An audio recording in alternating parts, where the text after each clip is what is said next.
Hello students, today we are learning History Chapter 7, The Dark Ages and the Rebirth. In this chapter, we will learn about an important time in history. This was a time when the world changed a lot. People moved from difficult times to a period of art and discovery. So let's begin.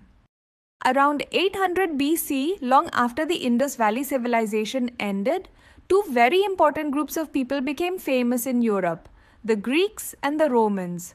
These people gave the world some of our most important ideas, like freedom, equality, and democracy.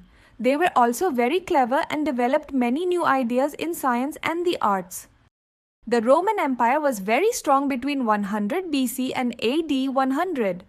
At its peak, it was huge, covering large parts of Europe and even reaching into Africa and Asia.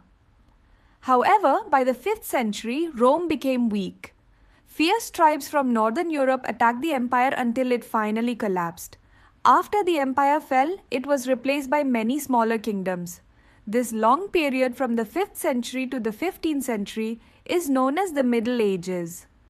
The Middle Ages are often called the Dark Ages because life became very hard. Much of the great art, books, and science that the Greeks and Romans had created was lost or forgotten. It was also a time of many wars and terrible sicknesses. One of the worst was a deadly disease called the plague, which was spread by rats and killed millions of people. During these dark ages, life was very unfair for common people.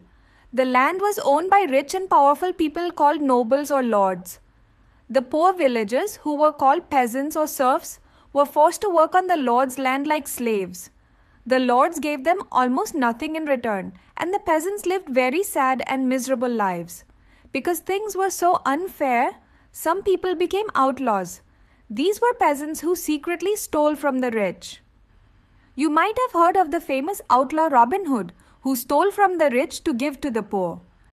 The Middle Ages was also called the Age of Faith because the Christian church was very powerful. In the beginning, priests worked hard to help the poor and sick. But over time, the church became too strict and did not allow people to study science, which led to many superstitions.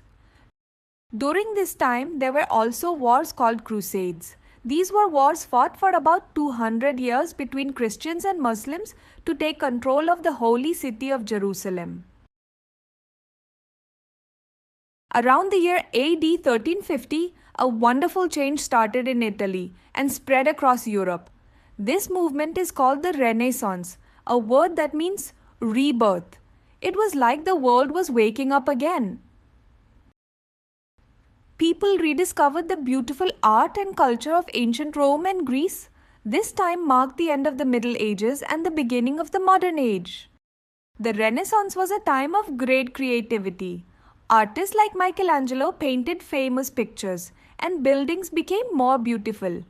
People also started thinking, questioning, and experimenting with science and math. For a long time, the church had taught that the earth was the center of the universe. But scientists like Nicholas Copernicus and Galileo Galilei used telescopes to watch the sky. They realized that the sun is actually at the center, and the earth and other planets travel around it. Even though the church punished them for these new ideas, they helped us understand the truth about our world. During this time, there were also wars called Crusades, which were fought between Christians and Muslims over the city of Jerusalem. Because of these travels, Europeans learned about the riches of faraway places like China and India. This excited brave sailors to go on long voyages across the oceans to find new routes to these lands, which eventually changed the whole world. Here comes the end of this chapter. Hope you understood it very well now. Thank you for watching.